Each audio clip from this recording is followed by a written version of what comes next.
ডাক্তারবাবু কোথায় গেছিলেন আপনি? আমি আপনাকে ঘরে নিয়ে গেছিলাম কথা বলার জন্য, কিন্তু আপনিও আমাকে কিছু বলতে চাইছিলেন।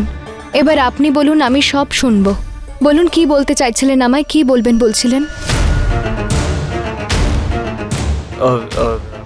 হ্যাঁ, তুমি চলো, আমি তোমাকে সব বলছি। দাঁড়ান ডাক্তারবাবু,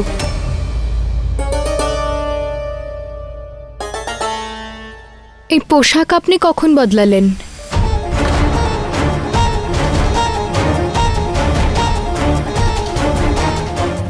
আর আপনার মাথায় তো আঘাতও ছিল, ওটা ঠিক হলো কি করে?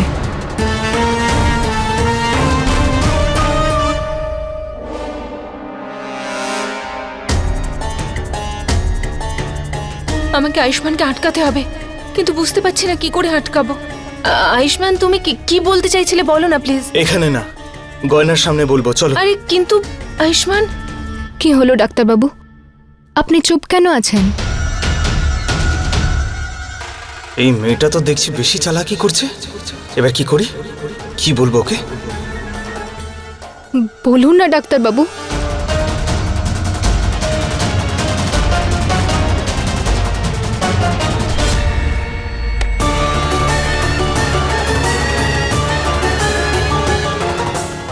আয়ুষ্মান, আমার কথাটা তো শোনো। আরে কি বলতে চাইছো?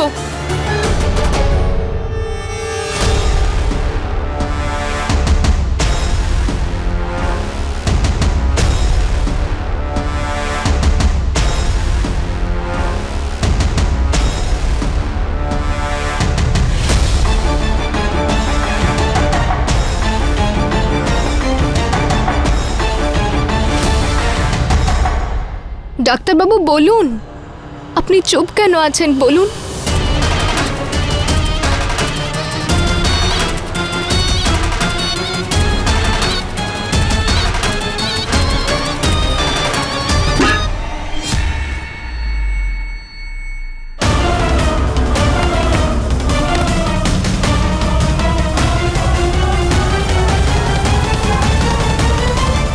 আসলে এটা দেখতে অনেক কম মনে হচ্ছে, কিন্তু এগুলো দুবাইয়ের টাকা।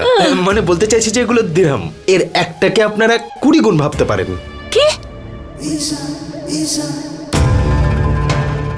সোজা 20 গুণ? এটা তো অনেক বেশি। আসলে আমরা তো শুধু 501 টাকাই দিই আশীর্বাদিতে।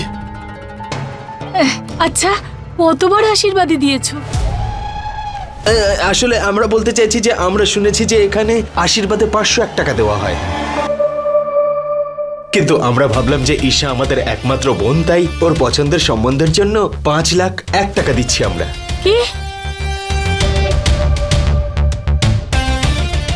আসলে আপনাদের এবং ঈশানকে আমাদের খুব ভালো লেগেছে। ব্যাস, আমরা তো শুধু সেই দিনের অপেক্ষাতেই রয়েছি যে যেদিন আমাদের বোন আপনাদের বাড়ির বৌমা হবে। আমি এই বিয়েতে রাজি আছি, রাজি আছি আমি। এই সম্বন্ধটা হতে পারে না।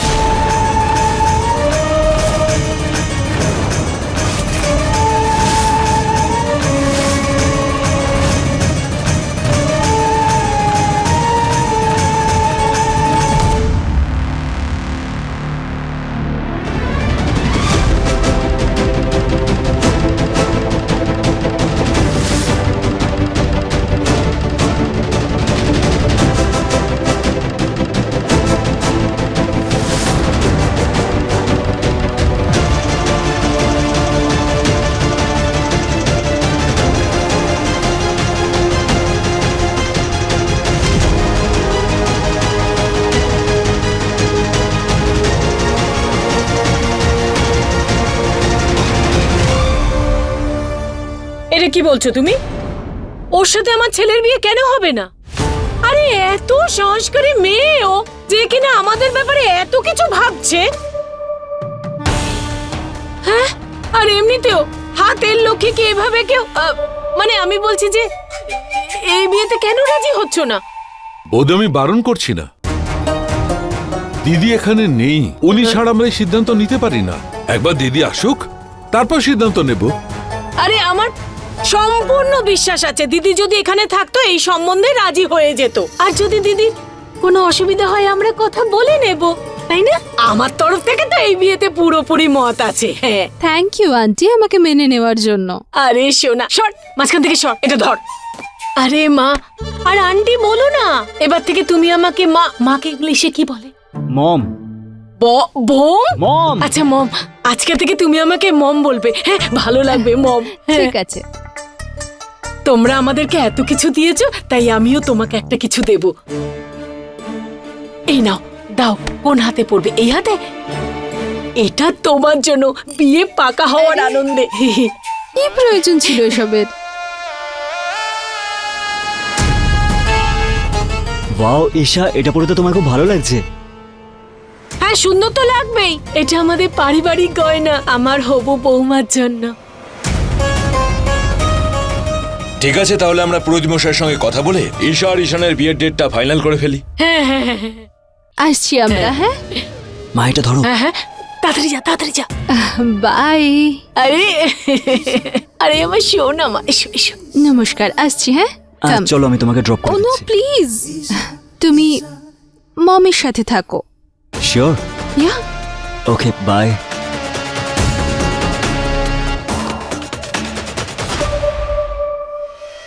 এই আয়ুষ, একদম নড়বি না জায়গা থেকে। এগোনোর যদি চেষ্টা করেছিস, এই ছুরিটা দিয়ে গলাটা জবাই করে দেবো আমি। তোমার বউয়ের প্রাণ নিয়ে নেব আমি, বুঝেছ? খবরদার যদি গয়নার কিছু হয়েছে। আরে কি চাই তোর? কেন এসেছিস সেখানে? আরে আমি তো বিশ্বাসই করতে পারছি না। আয়ুষ্মান, ও তো তোমার মতো দেখতে। আমি তো তোমাকে এটাই বলতে চেয়েছিলাম গয়নার সামনে, যে এতদিন ধরেই বাড়িতে আমি নেই, বহুরূপীটা রয়েছে। ও আমাকে বন্দি করে রেখেছিল। বুঝতেই পারছি না যে এসব আমার সঙ্গে কি হচ্ছে। এমন মনে হচ্ছে যেন স্বপ্ন দেখছি। আলিয়া, আলিয়া,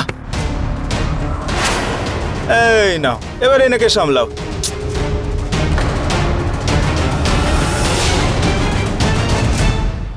আরে কত সুন্দর মেয়ে খুঁজে বের করেছে আমাদের ঈশান, খুশি হয়ে গেছি।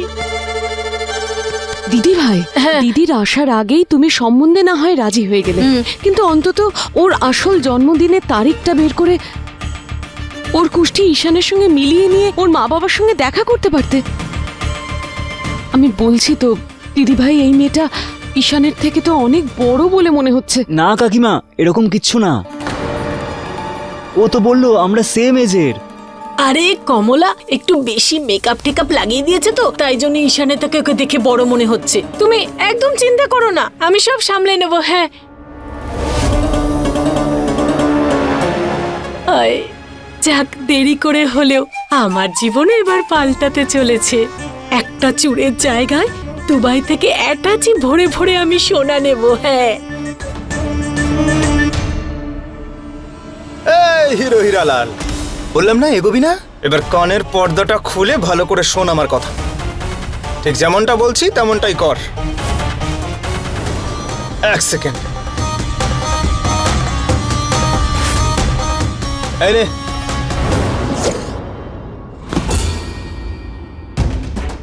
এটা তোল আর নিজের হাতটা বাঁধ। আরে আমার সঙ্গে সমস্যা যখন আমার সঙ্গে লড়াই কর।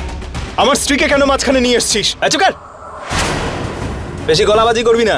যেমনটা বলছি তেমনটা কর। ওটা তোল।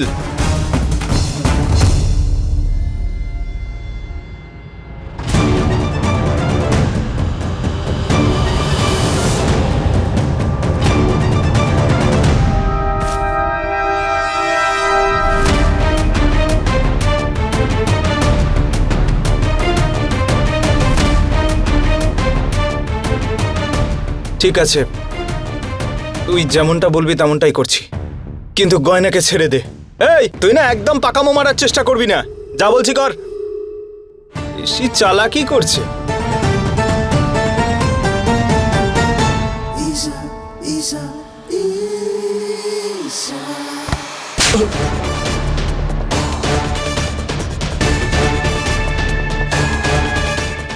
কি হলো?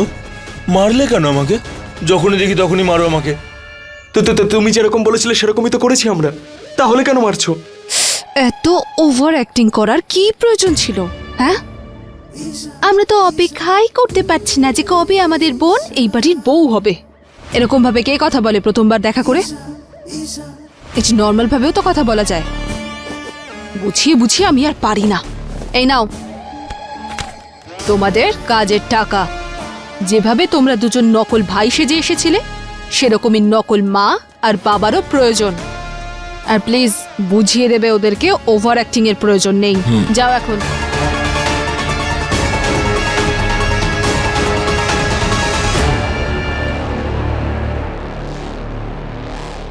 তুই জানিস তো আমি কত ভালো ডক্টর, তো তার থেকেও ভালো ফুটবলার।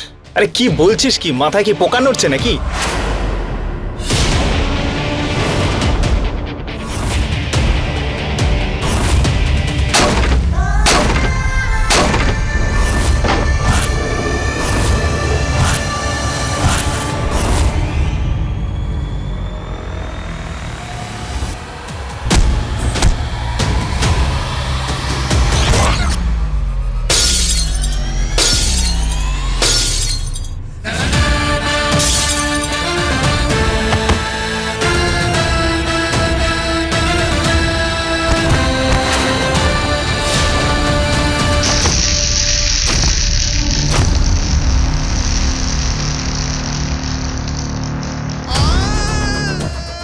গয়না, গয়না ওঠো, গয়না।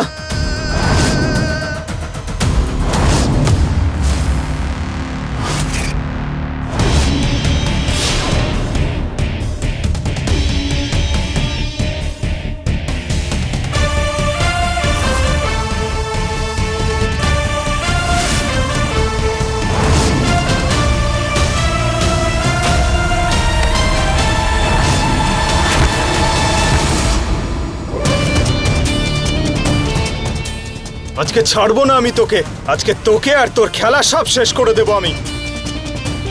আমার বাড়িতে বহুরূপী হয়ে রয়েছিস তুই। আমার গয়নার সঙ্গে খারাপ ব্যবহার করেছিস, ওকে নিচু করেছিস, ওকে অপমান করেছিস, ওকে বলেছিস ও গ্রামের লোক। আরে গ্রামের লোক তো কি হয়েছে? ও হাল চালাতেও জানে আর সম্পর্ক পালন করতেও জানে। তোর জন্য ও আমাকে ভুল বুঝছে। আজকে তোকে আমি ছাড়বো না।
সাবধানে, সাবধানে। থ্যাংক গড যে আমি ঠিক সময় এসে তোমার প্রাণ বাঁচিয়েছি, নাহলে তো আয়ুষ্মান শেষই করে দিত আজ তোমাকে। ধন্যবাদ। তোমার পা ধরবো এবার আমি। হ্যাঁ সে পা ধরো, কিন্তু পরে। কিন্তু ওদের দুজনকে এখান থেকে সরাতে হবে। হ্যাঁ আমি এক কাজ করছি, আমি আয়ুষ্মানকে নিয়ে যাচ্ছি আর তুমি গয়নাকে নিয়ে যাও। আর মনে থাকে যেন ওর যেন কোনোভাবেই সন্দেহ না হয় যে আসল আয়ুষ্মানের সঙ্গে নেই। চলো ওঠো সাবধানে। আরে কি ওঠো, জিনিস ওঠো, এ? ওঠো, এ তো ওঠো। ফাইটার।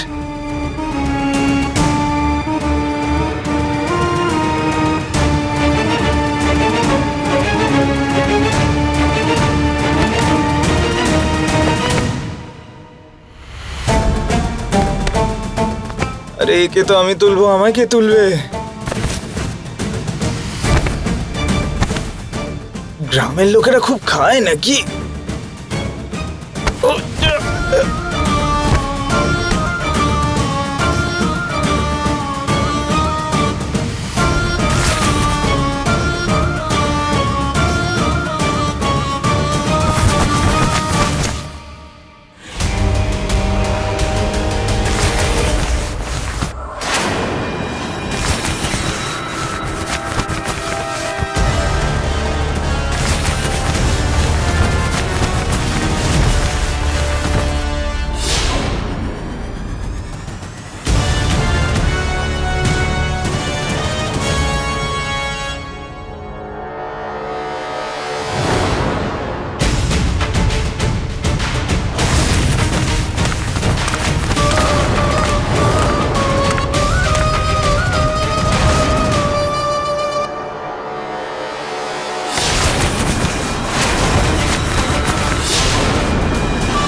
থ্যাংক গড আরেকবারও বেঁচে গেলাম।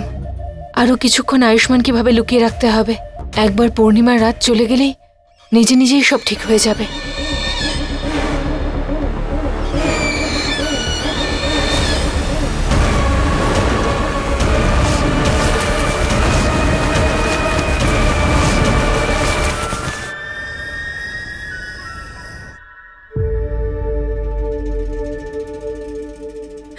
ডাক্তারবাবু, আরে গয়না, কি হয়েছে? আমি এখানেই আছি। তুমি কোনো খারাপ স্বপ্ন দেখেছো নাকি? অনেক ধন্যবাদ ভোলানাথের যে আপনি ঠিক আছেন। জানি না, আমার অদ্ভুত অস্থিরতা হচ্ছিল, আপনার কিছু একটা হয়ে গেছে মনে হচ্ছিল।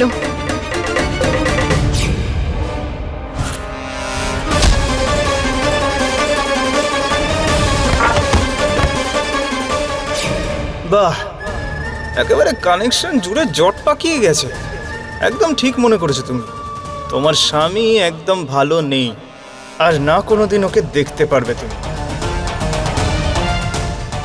আরে না না গয়না, আমি তো একদম ঠিক আছি।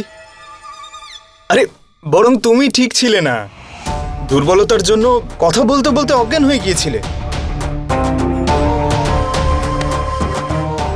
হ্যাঁ ডাক্তারবাবু, জানি না হঠাৎ করে আমার মাথায় ব্যথা কেন করছে। এমন মনে হচ্ছে যেন যেন আমার মাথায় কেউ কিছু দিয়ে মেরেছে।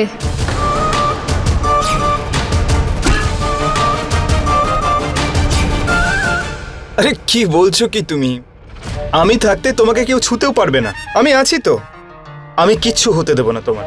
হ্যাঁ, আর দেখো আমি তোমার জন্য খাবার নিয়ে এসেছি। ডাক্তারবাবু, আমি খেয়ে নেব খাবার, কিন্তু প্রথমে আপনি আমাকে এটা বলুন যে আপনি বলছিলেন তুমি যাকে আয়ুষ্মান ভাবছো সেটা আমি নই। এটার কি মানে? আপনি আপনি আয়ুষ্মান নন মানে?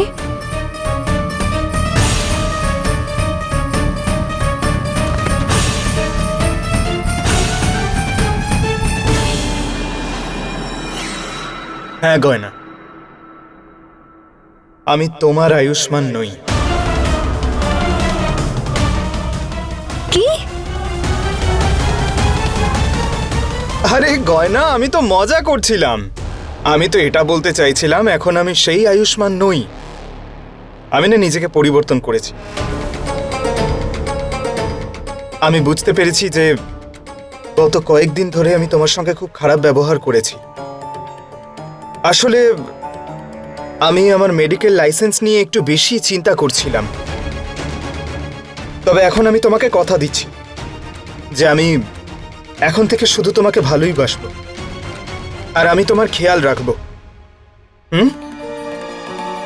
আচ্ছা, এবার না তুমি একটু কিছু খেয়ে নাও। আমি একটা কল করবো, এক্ষুনি আসছি, ঠিক আছে?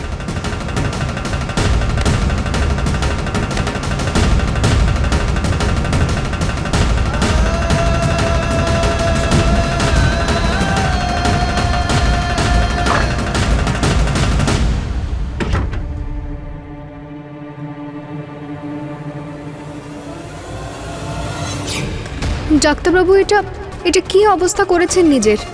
গয়না, এটাই তো আমি তোমাকে বলতে চাইছিলাম। গয়না, আমি সেই আয়ুষ্মান নই যা তুমি ভাবছো। দাঁড়ান ডাক্তারবাবু, আপনি পোশাক কখন বদলালেন?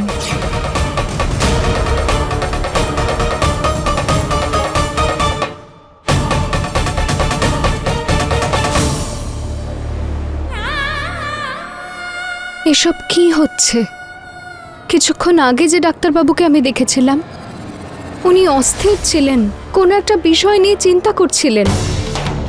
ওনার পোশাক আলাদা ছিল, ওনার মাথায় আঘাত লেগেছিল। আর এখন যে ডাক্তারবাবুকে আমি দেখলাম উনি তো একেবারেই আলাদা, একদম নিশ্চিন্ত। আর হঠাৎ করে উনি পোশাক কখনই বা বদলালেন? আর মাথায় আঘাত ছিল সেটাও নেই।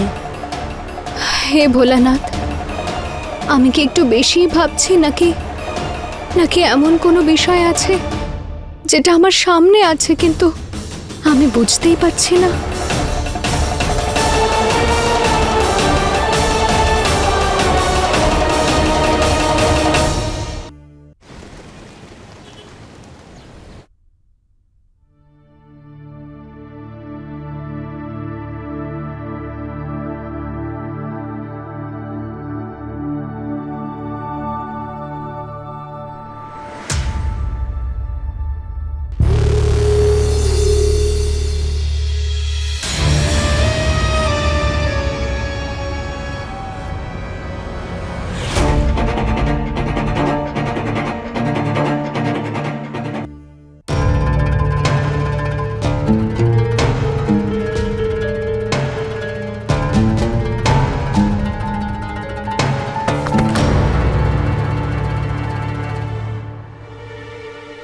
আরে কি হয়েছে?